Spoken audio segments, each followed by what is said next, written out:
दोस्तों, पिछले कुछ दिनों से जितना विरोध मोदी का बाहर हो रहा है, उतना ही विरोध भीतर भी है। भीतर मतलब बीजेपी के सिस्टम में। और हर तरफ से विरोध को लेकर ये सवाल इसलिए अहम हो जाते हैं क्योंकि पहली बार इन 12 वर्षों में पहली बार मोदी के अपने लोग अब मोदी के खिलाफ खड़े हो रहे हैं। और ये बात मैं नहीं कह रहा हूं, ये बात फैक्ट्स बोल रहे हैं, तथ्य बोल रहे हैं। अब यूं तो बीजेपी इकोसिस्टम के कई लोग मुखर प्रखर हो रहे हैं गुजरात लॉबी के खिलाफ, लेकिन मैं चाहूंगा कि जो प्रमुख लोग हैं, जो मोदी के बड़े खास हुआ करते हैं, बल्कि खास हैं, वो भी मुखर हो रहे हैं। और मैं चाहूंगा कि आप कुछ तारीखें नोट करें। सबसे पहली तारीख 23 जुलाई, 20 जुलाई को छात्र संसद का घेराव करते हैं और 3 दिन बाद 23 जुलाई को बीजेपी के सबसे senior most leader, Advani ji तो चुप रहते हैं, जो इस वक्त सबसे सीनियर मोस्ट लीडर है मुरली मनोहर जोशी, इन्होंने बयान जारी किया कि वो जेनजी के साथ खड़े हैं और सरकार को यानी मोदी शाह को नरमी बरतनी चाहिए, वरना स्थिति आउट ऑफ कंट्रोल हो सकती। कौन कह रहे हैं? Murli Manohar Joshi, senior most leader, on 23 July. और कुछ दिन बाद 8 अगस्त को आरएसएस चीफ मोहन भागवत कहते हैं कि वो जेन जी को सपोर्ट करते हैं, समर्थन देते हैं और मोदी सरकार को, सिस्टम को डिक्टेट नहीं करना है, इन बच्चों को डिस्कशन करना है, डिस्कशन कर रहा है, आरएसएस चीफ मोहन भागवत कह रहे हैं। और 15 अगस्त को मोदी के सबसे खास स्वामी रामदेव ऐसा बोलते हैं कि लोगों को विश्वास नहीं होता। कैमरे पर स्वामी रामदेव कह रहे हैं कि पेपर लीक हो रहे हैं, घपले हो रहे हैं, नौकरियां रिश्वत लेके, मोटी रिश्वत लेकर दी जा रही है, देश में हर जगह बच्चे सड़कों पर हैं, आंदोलन हो रहे हैं। ये घपले रोकिए, ये घपले रोकिए, सुधार लीजिए अपने को। और सुधारा नहीं तो रामदेव को भी आंदोलन में उतरना पड़ेगा। बहुत ही अप्रत्याशित बयान, चौंकाने वाला मोदी जी के लिए हो सकता है। सुन लीजिए भाई, रामदेव जी को भी सुन लीजिए।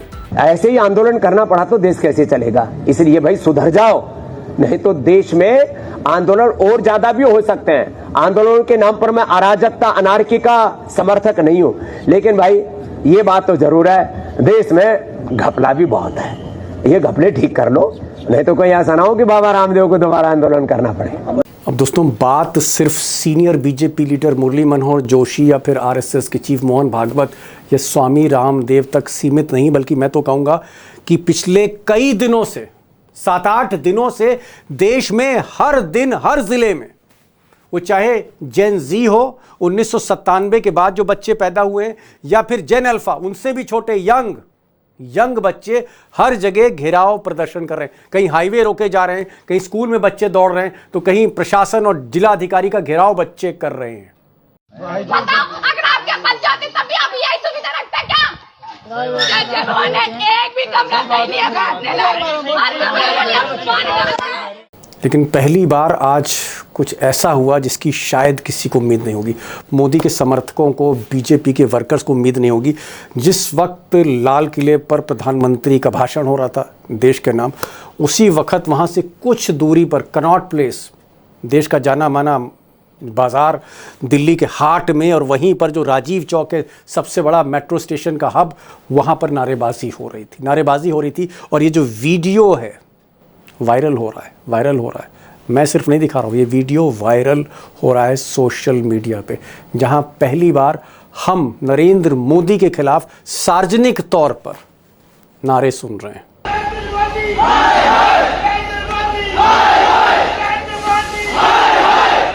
अब दोस्तों, हो सकता है कि ये जो नारेबाजी हो रही है मोदी के खिलाफ कनॉट प्लेस में, हो सकता है कि इसके पीछे कुछ विपक्ष के नेता हो सकता है कुछ ऐसे लोग हों जो मोदी के वोटर ना हो, मुखालिफ हों। मैं इस बहस में नहीं जा रहा हूं, लेकिन इससे भी बड़ी और चौंकाने वाली खबर आपके सामने रखना चाहता हूं कि इस वक्त हालात ये हैं कि बीजेपी के भीतर, यानी जो गुजरात लॉबी है, मोदी शाह, इनके इर्द गिर्द जो लोग हैं, मान लीजिए पीयूष गोयल हैं, या फिर आप कह सकते हैं अश्वनी वैष्णव हैं, राजनाथ सिंह हैं, और भी बहुत से ऐसे नेता, जो किरण रिजिजू हैं, जो मोदी जी के खास हैं। लेकिन इन खास लोगों को अगर आप हटा दें, किनारे कर दें, तो बहुत से और भी लोग हैं उसमें राजीव प्रताप रूडी हो सकते हैं, उसमें शाहनवाज हुसैन हो सकते हैं, उसमें रविशंकर प्रसाद हो सकते हैं, उसमें प्रकाश जावड़ेकर हो सकते हैं, लंबी लिस्ट है, मैं इनकी भी बात नहीं कर रहा। लेकिन बहुत से ऐसे नेता जो हो सकता है सांसद हो, विधायक हो, पूर्व सांसद हो, ये भी अब मोदी के खिलाफ, गुजरात लॉबी के खिलाफ सुगबुगाहट कर रहे हैं, यानी विरोध के स्वर यहां भी हैं। और ये सबसे खतरनाक पहलू है कि बीजेपी के भीतर, पार्टी के भीतर गुजरात लॉबी के खिलाफ अब लोग बोलने लगे हैं। सुनिए साहब, हेमंत अत्री को सुनिए, कुछ नेताओं से मिले थे बीजेपी के, क्या कह रहे हैं। ऐसा बहुत सारे लोग बीजेपी के अंदर मानने लगे हैं और उनको ये लगता है कि आगे आने वाले दिन में वो दिन भी आएंगे कि अपने आप को बीजेपी या आरएसएस का कहने से पहले 4 बार सोचना भी पड़ेगा। जो काडर्स खासतौर पे हैं वो दुबक जाएंगे वापस, जो आज सीना तान के घूम रहे ना कि हम ये हैं हम वो हैं। इनका असली करेक्टर तो पता है ना आपको शुरू से 100 साल से क्या है। आज वो दौर आने वाला है कि जब ये बताते हुए भी डरेंगे कि हम आरएसएस के थे, बीजेपी वाले तो सारे चिन्हित थे। ठीक, आज मोदी जी जिस परिस्थिति में पहुंचे, जो अमित शाह जिस पोजीशन में पहुंचे हैं, वो किसी और ने नहीं किया। That is self inflicted injury. अब जानकारों का कहना है कि भाई मोदी जी की पार्टी पटना में बांकीपुर की सीट, एक जीती हुई सीट अगर हारती है, सवर्ण वोट नहीं करते, या मध्य प्रदेश में एक और जीती हुई सीट जो जीत सकते थे आसानी से उपचुनाव में, जो सरकारी होते हैं उपचुनाव, तो उस उपचुनाव में दतिया हारना, बीजेपी का एक गढ़ मध्य प्रदेश में हारे, दूसरा गढ़ पटना में हार गए, यूं ही नहीं हुआ। पार्टी में कुछ ना कुछ हो रहा है जिसकी वजह से हार मिली है। और सबसे बड़ी बात, अगर 6 महीने बाद जो देश का सबसे बड़ा चुनाव है, सेमीफाइनल आप कह सकते हैं, उत्तर प्रदेश का चुनाव, अगर ये हाथ से निकला मिस्टर मोदी और शाह के, तो स्थिति वाकई विकट होने जा रही है, बहुत विकट स्थिति होगी। पता नहीं फिर 2029 तक अपना कार्यकाल कैसे पूरा करेंगे, बहुत बड़ा सवाल है। और ये जो दिन पर दिन स्थिति बिगड़ रही है, ये क्या संकेत दे रही है, राजनीति की दिशा किस तरफ जा रही है, बड़ा सवाल है। प्रोफेसर स्वामी आज हमारे साथ हैं, उनको इसलिए मैं आजकल प्रोग्राम में ज़्यादा से ज़्यादा बुला रहा हूँ क्योंकि सारा इशू दोस्तों जेनजी के इर्द गिर्द है। और ये जो संकट मोदी का है, इसके पीछे भी जेनजी है, और जेनजी के एक्सपर्ट हैं प्रोफेसर साहब, हज़ारों जेनजी पढ़ा चुके हैं, उनको भी ज़रूर सुनिए। और साथ में हेमंत अत्री हैं जो कुछ बड़ी बातें कहने जा रहे हैं। इन दोनों एक्सपर्ट्स को सुनिए और मुझे लगता है कि स्थितियां जो हैं और ज़्यादा आपको गहराई से पता लगेंगी। हेमंत जी, सबसे पहले मुरली मनोहर जोशी, बीजेपी के आज की तारीख में सबसे सीनियर मोस्ट लीडर, मैं इसलिए कहूँगा कि अडवाणी जी बोलते नहीं हैं, मुरली मनोहर जोशी अभी भी सक्रिय हैं। वो सबसे पहला मोर्चा खोलते हैं जेनजी को लेकर मोदी पर। उसके कुछ दिन के बाद हम मोहन भागवत को देखते हैं जो एक ऐतिहासिक बयान देते हैं कि डिक्टेशन नहीं, जेनजी के साथ डिस्कशन हो। और उसके बाद हम देखते हैं कि नरेंद्र मोदी हाई फ्रेंड्स करके इंस्टाग्राम पे अवतरित होते हैं। और आज रामदेव, मैं फ्रेंड फिलोसोफर गाइड तो नहीं कहूँगा, लेकिन हाँ, मोदी की वो हमेशा से एक तरह से इंटीग्रल पार्ट रहे उनके कैंपेन के। रामदेव ने कहा कि हालत बहुत ख़राब है देश की, हर तरफ आंदोलन हो रहे हैं, हर तरफ कहीं ना कहीं दुश्वारियां हैं, और ऐसा लग रहा है कि अगर ये हालात सुधरे नहीं तो मैं आंदोलन में कहीं ना उतर जाऊं। खुद आंदोलन में आने की बात कर रहे हैं। और भी बीजेपी में बहुत से ऐसे स्वर हैं जो धीरे धीरे मुखर हो रहे हैं। क्या आपको लग रहा है कि जो कुछ है ये गुजरात लॉबी के इर्द गिर्द है, और जो भी तीर कहीं से भी छोड़ा जाए, 56 इंच की छाती है, जितनी भी इंच की छाती है, उसी छाती पर जाके तीर लग रहे हैं? क्या बात सही है कि मिस्टर मोदी गिरते जा रहे हैं हर तरफ से? दीपक जी नमस्कार, आपको, सारे दर्शक साथियों को भी। देखिए, जब मौसम खराब होता है, मौसम जब बदलता है तो कई तरह की परिस्थितियां हो जाती है। आपके पाले हुए आपको यहाँ दिखाने भी लगते हैं। जब आदमी का वक्त खराब होता है तो ऊंट पे बैठा हो तो कुत्ता भी काट लेता है उसको। बहुत तरह की ओ माय गॉड। और आज परिस्थिति ये है कि देखिए, रामदेव जी बहुत पुराने मौसम वैज्ञानिक है, किस समय कब पलटी मारनी है, एक ही बयान में 2 जगह पलटी मार गए। उसी बयान को अगर आप थोड़ा सा आगे बढ़ाएंगे तो कुछ और भी कह रहे थे। तो मौसम वैज्ञानिक यानी कि बैलेंसिंग एक्ट के भी माहिर है। मोदी जी की वो करिए कि जो आदमी अन्ना आंदोलन में, मोदी जी की आज हालत पे मुझे तरस आता है, रहे मारा वास्तव में, कि ऐसा कमजोर जो व्यक्ति इतना 56 इंची कहता था, वो संसद में जा नहीं पाता। संसद का पहला सत्र है कि प्रधानमंत्री एक पल के लिए नहीं आया और एक शब्द बोला नहीं, ना गृह मंत्री, दोनों के दोनों। और आज रामदेव जैसे लोग जो सलवार पहन के भागे थे आंदोलन में, वो मोदी को उसकी धमकी दे रहे हैं आंदोलन की। तो मोदी जी रहम के पात्र हैं या नहीं, पहले तो आप दोनों इस बात को स्वीकार कीजिए। दूसरी जो बात है कि आज रामदेव ने जो कुछ कहा वो एक इस देश की पॉपुलर फीलिंग है आज की तारीख में। आप पहले आदमी जो इस पे चर्चा करेंगे। आपको पता है आज राजीव चौक पे क्या हुआ है? ठीक है, राजीव मैं एक मिनट मैं चाहूंगा कि वो जरा वीडियो चलाया जाए, जो वीडियो अभी हमको मिला है, जिसमें पहली बार मैं देख रहा हूं कि पब्लिक, जो आम पब्लिक है, शहरी पब्लिक है, नरेंद्र मोदी के नारे लगा रही है।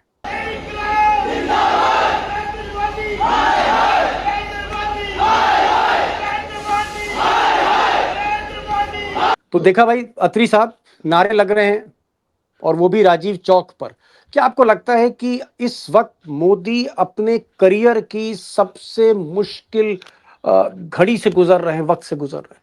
दीपक जी, जिस दिन से मोदी जी ने बिना कुछ हुए सीधे मुख्यमंत्री की शपथ ली थी, बिना कुछ भी हुए, पार्षद विधायक कुछ नहीं, उससे लेकर के आज तक का ये उनका सबसे खतरनाक और चुनौतीपूर्ण दौर है। और कारण केवल एक है कि जिस दिन वो सत्ता से बाहर होंगे उनको कोई बख्शेगा नहीं, कोई भी पॉलिटिकल पार्टी हो, और उनके अपने सबसे पहले झंडा उठाएंगे, सबसे पहले अपने वाले उठाएंगे, बाकी बाद में आएंगे। आज आपने जो राजीव चौक स्टेशन पे देखा है, ये इस बात का इंडिकेटर है कि सुप्रीम लीडर का समय बहुत तेजी से खत्म हो रहा है। उनके पास देखिए दो चीजें थी। एक भय था कि जिसके कारण वो इस देश को, पहले गुजरात को आंका उन्होंने, अब इस देश को आंक रहे थे। वो भय इस जैन जी ने निकाल दिया, भय निकाल दिया पूरे देश का। जैन जी के बाद बात नहीं बढ़ी, जैन अल्फा भी आ गई। तो मोदी जी के लिए, किसी भी फासिस्ट के लिए सबसे बड़ी चुनौती क्या होती है? उसकी चिंता यह होती है कि जनता का डर ना निकल जाए। और यहां तो जैन जी का भी डर निकल गया और जैन अल्फा का भी निकल गया। तो मोदी जी संसद में वो नहीं बोल पा रहे, जैन जी उनको नहीं जीने दे रही, और दिमागी नक्सल कहने लगे लोगों को। ठीक, आपको ये सामान्य लगता है क्या? नहीं समझ।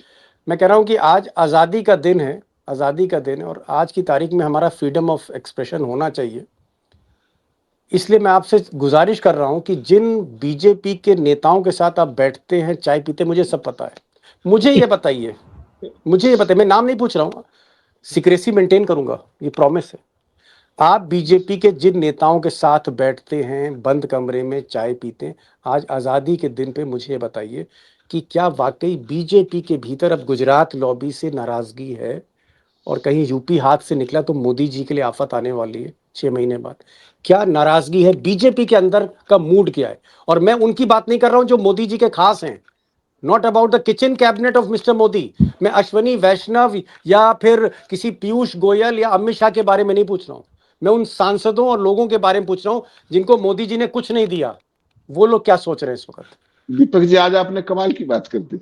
आपसे ये उम्मीद नहीं थी मुझे, बाई गॉड।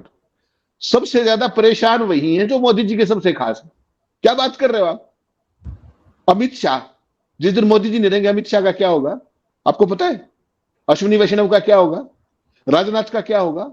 जिन्होंने सबसे ज्यादा आनंद भोगा है फायरिंग लाइन में, तो वही होंगे। चलिए, उनका तो होगा, लेकिन क्या बगावत आपको दिख रही जब आप, जो मोदी के क्लोज नहीं है लेकिन पार्टी के सांसद हैं, नेता हैं, उनके साथ जब आप बैठते हैं, क्या आपको फीलिंग मिल रही है? पार्टी में बगावत का धुआं है। उन सब का ये मानना है कि जो वायदे किए थे, जो झूठ किया था, जो ड्रामे किए थे, जो खोखली चीजें थी, वो सब एक्सपोज होगी, उनके शेल्फ लाइफ खत्म हो गए। ऐसा बहुत सारे लोग बीजेपी के अंदर मानने लगे हैं, और उनको ये लगता है कि आगे आने वाले दिन में वो दिन भी आएंगे कि अपने आप को बीजेपी या आरएसएस का कहने से पहले 4 बार सोचना भी पड़ेगा। जो कार्डर्स खासतौर पे हैं वो दुबक जाएंगे वापस, जो आज सीना तान के घूम रहे ना कि हम ये हैं, हम वो हैं। इनका असली करेक्टर तो पता है ना आपको शुरू से 100 साल से क्या है। आज वो दौर आने वाला है कि जब ये बताते हुए भी डरेंगे कि हम आरएसएस के थे, बीजेपी वाले तो सारे चिन्हित थे। ठीक, आज मोदी जी जिस परिस्थिति में पहुंचे, जो अमित शाह जिस पोजीशन में पहुंचे हैं, वो किसी और ने नहीं किया। That is a self inflicted injury, जो उनके कर्मों का फल है। Got it. You are saying it's a difficult time, बहुत मुश्किल वक्त है, बहुत मुश्किल वक्त है। प्रोफेसर साहब, मैं एक चीज जानना चाह रहा था कि क्या आपको लगता है कि जो ऊंट है अब पहाड़ के नीचे आ रहा है, मोदी जी का ऊंट पहाड़ के नीचे आ रहा है, चीजें अब धीरे धीरे धीरे खुल रही हैं, कलई खुल रही है? और क्या आपको ऐसा लगता है, एक क्वेश्चन जो मुझे लगा कि आपसे पूछना चाहिए, क्या मोदी जी बाकी का जो 2.5 साल है, 2026 का साल पूरा, फिर 27 है, फिर 2028 से 29 में चुनाव। ये 2.5 साल क्या वो आसानी से पूरे कर लेंगे, कंप्लीट कर लेंगे? क्योंकि अभी भी संसद में तो उनके पास बहुमत है, पहले से ज़्यादा बहुमत है। पहले 292 थे मोदी जी के पास, अब लोकसभा में 318 हैं। क्या मोदी जी अच्छी संख्या बल होने के बावजूद क्या वो अपना सफ़र पूरा कर लेंगे, या आपको प्रोफेसर साहब कांटे ही कांटे दिख रहे हैं इस रास्ते में? देखिए दीपक जी, आपने जो ऊंट वाली कहावत कही, आपने ओवर एस्टिमेशन कर लिया। आपको ऊंट नहीं कहना चाहिए था, नंबर एक। नंबर दो, जो ये इंडिकेशंस मिल रहे हैं, जैसे ये आपने देखा राजीव चौक के अंदर जो नारे लगे, रामदेव के अरे स्टेटमेंट, साहब, इसका मैंने तो यही मतलब कहा ये कि है। ऊंट पहाड़ के नीचे आ रहा है, क्या ये बोला मैंने? नहीं, ऊंट आपने जो गलत बोल दिया, वो ऊंट नहीं कहना चाहिए था, कहावत को बदल देना चाहिए था, मैं ये कह चलिए रहा ठीक था। है। तो अब प्रश्न ये उठता है, देखिए आपने जो पूछा था प्रश्न, जो मोदी जी के खासम खास, देखिए जो उनके सिविल सर्वेंट्स थे वो शुरू से नाराज थे, 12 साल से नाराज थे, लेकिन क्योंकि आतंक का माहौल था, भय का माहौल था, इसलिए सब चुप बैठे हुए थे। जो ये मेंबर ऑफ पार्लियामेंट थे, ये भी चुप इसलिए बैठे हुए थे कि आतंक का माहौल था, भय का माहौल था। और जितने भी ये कांग्रेस के पुराने बैकग्राउंड के लोग भारतीय जनता पार्टी में गए थे, ये ईडी सीबीआई के कारण गए थे। तो अब जानते हैं कि 240 में करीब 130 मेंबर ऑफ पार्लियामेंट ऐसे हैं जो कांग्रेसी बैकग्राउंड के हैं। अब ये लोग परेशान थे, मजबूरी में गए थे। तो ऐसे समय में जब देख रहे हैं कि समय परिवर्तित हो रहा है, मौसम बदल रहा है, और मोदी जी के खिलाफ उन्हीं के लोग कहने लगे हैं, और मोदी जी उन बच्चों से लड़ने की कोशिश कर रहे हैं जिससे लड़ना किसी के लिए भी संभव नहीं है। दीपक जी, मुझे ऐसा लगता है अगले 2-3 महीने में बहुत बड़ा खेल होने वाला है। मोदी जी हड़बड़ाहट में है, बहुत ज्यादा परेशानी में है, बहुत ज्यादा हताशा में है। और जिस तरह से कॉकरोच जनता पार्टी वाले राजस्थान के और महाराष्ट्र के गांव-गांव जाके स्कूल के एजिटेशन चला रहे हैं, जन अल्फा सड़क पे उतर आया है, एक-एक स्कूल के अंदर एजिटेशन चल रहा है। मोदी जी के दिन बहुत ज्यादा लंबे नहीं है। 27-29 के बाद छोड़ दीजिए, मौसम बदल गया है और पूरी तरह से बदल गया है।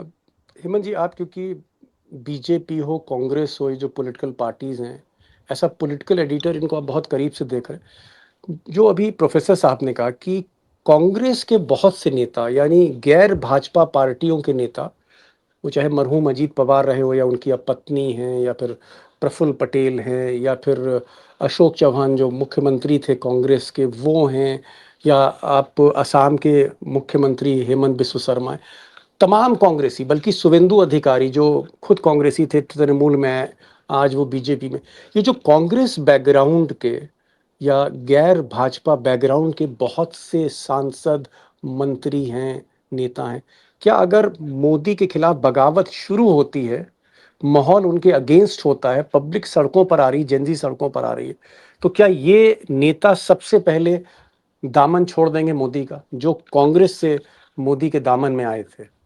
नहीं दीपक जी, वो अपनी इच्छा से, उसमें से 60% लोग आप अगर एवरेज मानेंगे तो 60% लोग सीबीआई और ईडी के डर से आए हुए। ओके, उनकी किसी से विशेष मतलब मोहब्बत नहीं। जबरदस्ती ब्लैकमेल करके लाया गया।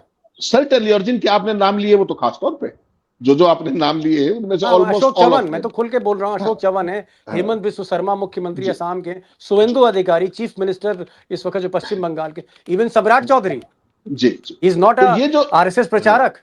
नो नो नो, तो वो जो स्थिति है ना दीपक जी, उसमें आप ये देखिए कि उनका इनसे कोई लव लॉस्ट नहीं है। वो तो सीबीआई ईडी की उसमें कि किस तरीके से जान बची रहे, अंदर ना हो जाए। असली समस्या क्या है कि आज की तारीख में जो परिस्थिति है, आप थोड़ा सा देखिएगा। आरएसएस का एक बहुत पुराना फॉर्मूला है, यूज एंड थ्रो। आज की तारीख में उनको ये लगने लगा है कि मोदी जी अब आने वाले समय में किसी काम के नहीं रहेंगे, and he will become a liability very soon.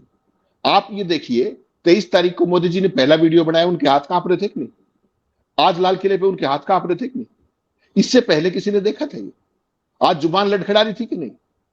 RSS ने उनकी क्या पोजीशनिंग की थी कि he is the greatest orator ever, और आज उनके हाथ कांपने लगे हैं जैन जी के नाम पे। तो ये कोई छोटी चीज नहीं है। ठीक, उनके पास तो एक ऑरेटरी थी, और ऑरेटरी में भी अगर ये चला गया तो आरएसएस तो भाई साहब आप ढूंढते रह जाओगे मोदी गए कहां। ठीक। जिस दिन एक, आप पुराने आदमी हैं दोनों, एक चीज बताता हूं आपको, जिस दिन अटल जी प्रधानमंत्री पद से हटे थे, उसके बाद उनको आपने किसी सार्वजनिक कार्यक्रम में देखा? Tell me one. प्रोफेसर साहब, जैसे कि हेमंत भाई ने कहा कि बहुत से सांसद जिनके साथ ये चाय पीते हैं, मोदी के बारे में मुंह खोलने लगे, बोलने लगे हैं, वो जो पहले नहीं बोलते थे, चुप रहते थे। फिर इन्होंने कहा कि बहुत से जो नेता हैं, जैसे अशोक चौहान कांग्रेस के चीफ मिनिस्टर थे, वो इस वक्त सांसद हैं राज्यसभा के, बीजेपी के साथ हैं। ज्योतिरादित्य सिंधिया हैं उसमें, और हेमंत बिस्व शर्मा है, बहुत से नाम है, मैं गिनाते चला जाऊंगा। ये जो सारे कांग्रेस से आए लोग थे, जो जिनको मोदी अपने साथ लाए, ये भी बेचैन है इस वक्त, वापस आना चाहते हैं। लेकिन एक और क्लास है, एक और क्लास है ब्यूरोक्रेसी की, क्योंकि आप प्रोफेसर बनने से पहले ब्यूरोक्रेट थे, मुझे लगा आप बेहतर बता पाएंगे। ये जो ब्यूरोक्रेसी खबरें पहुंचा रही है राहुल गांधी को, राहुल गांधी ने कहा 3-4 दिन पहले कि मुझे प्राइम मिनिस्टर ऑफिस से भी फोन आ रहे हैं, वहां से भी मुझे सूचनाएं मिल रही हैं। उससे पहले भी कई ब्यूरोक्रेट थे जो पवन खेड़ा इन सबको बहुत सी इंफॉर्मेशन दे रहे थे, और हमें पता था कि इंफॉर्मेशन स्पेसिफिक मिल रही हैं, डॉक्यूमेंट्स मिल रहे हैं।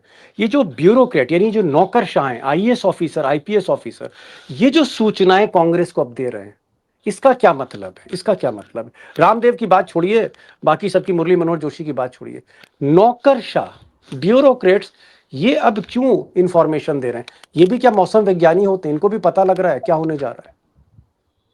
देखिए, राहुल गांधी ने जो संदेश दिया था, राहुल गांधी ने कहा था जो अधिकारी संविधान के अनुसार काम करेंगे उनसे हमसे उन्हें कोई परेशानी नहीं होगी। लेकिन जो संविधान को ताक पे रखते हुए राजनीतिक आकाओं के निर्देश पे काम करेंगे, अगर आपने कानून बना भी दिया होगा कि चीफ इलेक्शन कमिश्नर को कोई दंड नहीं मिल सकता, उन पे कोई केस नहीं चल सकता, हम कानून बदल के उनको दंड देंगे। देखिए, ये एक प्रकार का संदेश था उन अधिकारियों को कि अगर आप संविधान के अनुसार काम करें, बिल्कुल ठीक है, कोई बात, लेकिन हम छोड़ेंगे किसी को नहीं। अभी तक तो ब्यूरोक्रेट्स को ये लग रहा था कि मोदी जी और अमित शाह साहब को कोई हटा नहीं सकता। 2 महीने के अंदर मौसम ऐसा बदल गया, उनको लग रहा है कि भैया ये राहुल गांधी तो हटा ही देंगे, ये जेनजी और जेन अल्फा भी हटा देंगे। तो इसलिए वो अब अपने को रहम के मार्ग में लाने के लिए कि अगली सरकार जो आए उनसे रहम करे, इसलिए वो पाला बदल रहे हैं और इसीलिए इंफॉर्मेशन दे रहे हैं, इसीलिए चुनाव आयोग से भी इंफॉर्मेशन मिल रही है, इसीलिए चंदा चोरी पकड़ी गई। अब आप सोचिए, चंदा चोरी राम जन्मभूमि के अंदर सारे के सारे लोग तो वीएसपी और आरएसएस के थे, तब भी ये कैसे बात खुल गई। ये जो अभी आपने देखा जिस प्रकार से ये कांड हुआ है जंतर मंतर के अंदर, क्या आप समझते नहीं है कि अमित शाह साहब को कॉर्नर करने के लिए हुआ है? क्या ये आप नहीं समझते E20 का मामला जो उछाला गया, वो क्या इस लॉबी द्वारा नितिन गडकरी को कॉर्नर करने के लिए नहीं किया गया? क्योंकि अब इंटरनल लड़ाइयां शुरू हो गई हैं कि मैं डूबूंगा बेटा तो तुम्हें भी डुबा दूंगा, क्योंकि सब जानते हैं राइवल कैंप्स कौन कौन से। ठीक ठीक ठीक, आखिरी 2 मिनट बचे हैं बस।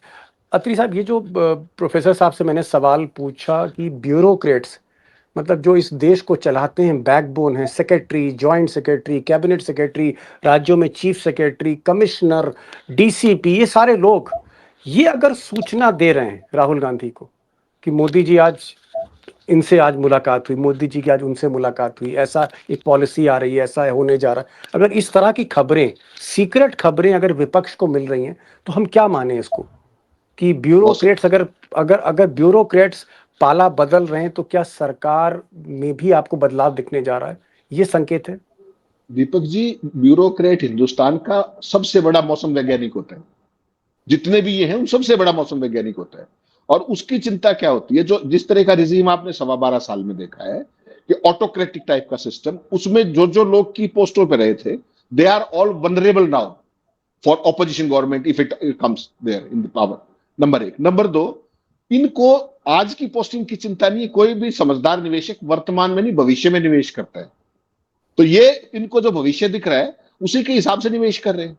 इलेक्शन कमीशन से भी सूचनाएं राहुल को आ रही है, ब्यूरोक्रेसी से भी आ रही है, टॉप एक्लियन से भी आ रही है। कारण समझिए क्या है कि आज ब्यूरोक्रेसी की हालत क्या है कि जो एक बार प्रिंसिपल सेक्रेटरी पीएम बन गया वही रह रहा है, कैबिनेट सेक्रेटरी है तो वही चला जा रहा है, होम सेक्रेटरी है तो उसी को एक्सटेंशन हो रही है, ईडी है तो उसी को एक्सटेंशन होती जा रही है। तो ईडी में जो नेक्स्ट इन लाइन है, ब्यूरोक्रेसी में जो नेक्स्ट इन लाइन है होम सेक्रेटरी का, कैबिनेट सेक्रेटरी का, आपको क्या लगता है वो मोदी जी को प्रसाद देंगे क्या? लाइफ में एक अवसर मिला है कि मैं होम सेक्रेटरी बनूं या कैबिनेट सेक्रेटरी बनूं या प्रिंसिपल सेक्रेटरी पीएम बनूं, वो बेचारे रिटायर होकर घर जा रहे हैं, मोदी जी के जो टॉप वो चेंज ही नहीं हो रही, तो वो क्या करेंगे? वो अपनी जान बचाने के लिए राहुल को सारी चीजें बता देंगे। प्रोफेसर साहब, मैं रामदेव की बात नहीं करूंगा, वो तो बात क्लियर हो गई कि वो, लेकिन जेनजी जो है, जेन अल्फा भी नहीं, जेनजी जो इस वक्त उत्तर प्रदेश में, लखनऊ में सक्रिय हैं, भोपाल में, और ये चाहते थे कि अमित शाह माफ़ी मांग लें तो मामला सुलझ जाए। कॉकरोच जनता पार्टी भी है और भी देश में कई जगह आंदोलन चल रहे हैं। ये जेनजी, क्या आपको लगता है दोबारा ये एजिटेशन कर सकता है, दोबारा ये दिल्ली की तरफ बढ़ सकता है अगर मोदी शाह के जो मिजाज है वो नरम नहीं होता? देखिए दीपक जी, मुझे जो इंटरनल सोर्सेज से पता चल रहा है वो ये पता चल रहा है कि जेंजी के बीच में ये चर्चा है कि अलग अलग चीजों पे चर्चा करके और एजिटेशन करके कुछ फायदा नहीं होना है। हमें नाभि पे वार करना है जहां रावण का अमृत वास करता है, और वो है इलेक्शन कमिश्नर। जब तक इस देश के अंदर निष्पक्ष चुनाव नहीं होंगे, इनको ये गर्व जो है आज के तारीख में, जो अहंकार है भारतीय जनता पार्टी मोदी अमित शाह साहब में, वो है ज्ञानेश कुमार गुप्ता जी की वजह से। मुझे जो संकेत मिल रहे हैं, अगला एजिटेशन जो होगा जेनजी उत्तर का, प्रदेश। वो होगा चुनाव आयोग को निष्पक्ष और ठीक इलेक्शन कराने के लिए, और ये आंदोलन जो होगा इनकी चूलें हिला देगा, क्योंकि अभी तक इनको लगता है। उत्तर प्रदेश, पंजाब, उत्तराखंड की आप बात कर रहे हैं क्या, जहाँ चुनाव होने जा जी रहा है? हाँ, जी हाँ, और ठीक। ये एजेंसी इस बार चुनाव में बेईमानी नहीं होने देगा, और बेईमानी अगर नहीं होगी तो भारतीय जनता पार्टी का कोई भविष्य नहीं। ठीक। तो दोस्तों, कहीं ना कहीं मुसीबतें चारों तरफ से आ रही हैं। बीजेपी के भीतर से मुसीबतें हैं, बीजेपी के बाहर से मुसीबतें हैं। सरकार के भीतर जो ब्यूरोक्रेसी है वो जो है पहली बार खबरें दे रहा है विपक्ष को। पहली बार हम देख रहे हैं कि राजीव चौक, दिल्ली का जो कनॉट प्लेस है जिसे हार्ट ऑफ दिल्ली कहते हैं, उसका सबसे बड़ा मेट्रो स्टेशन, वहाँ पर मुर्दाबाद के नारे लग रहे हैं सड़क पर सार्वजनिक तौर पे। यानी स्थिति कहीं ना कहीं जो है वो विकट होती जा रही है दिन ब दिन मोदी शाह के लिए। और जैसा कि हमारे दोनों पैनलिस्ट मानते हैं कि अगर उत्तर प्रदेश का चुनाव या आने वाले जो और चुनाव हैं उसमें अगर बीजेपी पराजय का सामना करती है तो पार्टी के भीतर से विद्रोह जैसी स्थिति हो सकती है। यानी चाहे आप इधर से कान पकड़ें उधर से, संकट में इस वक्त गुजरात लॉबी है, संकट में इस वक्त गुजरात लॉबी है। And every passing day is increasing this threat to them. हर दिन जो गुजर रहा है वो एक नया खतरा लेके आ रहा है, चुनौती लेके आ रहा है। बहुत बहुत शुक्रिया प्रोफेसर साहब, आप इस प्रोग्राम में आए। हेमंत जी, आपका भी बहुत दिल से शुक्रिया, बहुत शॉर्ट नोटिस पर आते हैं और जिस तरह से आप खुलकर बोलते हैं, मुझे लगता है कि जो पत्रकार देख रहे हैं इस प्रोग्राम को, उन्हें इनसे नसीहत लेनी चाहिए। Take inspiration from Hemant Atri. Professor साहब, salute to you, thank you both of you on this day of आज़ादी। सबको आज़ादी मुबारक, बहुत बहुत शुभकामनाएं स्वतंत्रता दिवस की। Thank you so much all of you.